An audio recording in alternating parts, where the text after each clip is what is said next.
Dodi Sudrajat murka, Galaski berkata kasar. Fuji dan Fadly beri klarifikasi terkait masa lalu.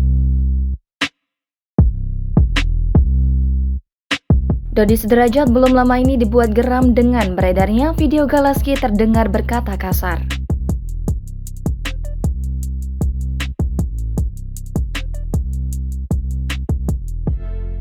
Dalam video yang dibagikan Dodi Sudrajat, tampak Galaski didampingi adik Bibi Andriansyah, Fuji, dan Fadly.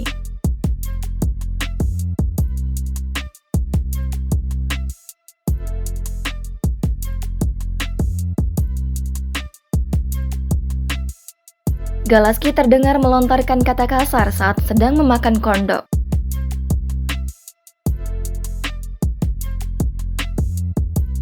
Menanggapi itu, Dodi Sudrajat mempertanyakan apa yang diucapkan oleh cucunya itu.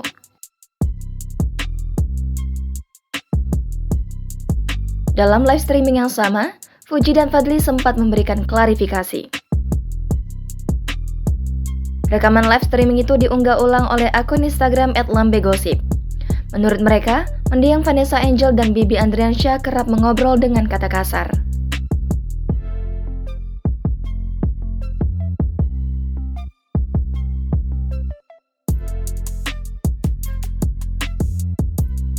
Oleh karena itu, Galaski dinilai meniru perkataan orang tuanya. Kendati demikian, Fadly mengungkapkan bahwa mereka kini tidak akan mengobrol dengan kata kasar di depan Galaski. Menurut Fadly, umur Galaski yang saat ini segera menginjak 2 tahun sedang berada dalam fase gemar meniru apa yang ada di sekitarnya.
Jangan lupa subscribe, share, komen, dan like ya!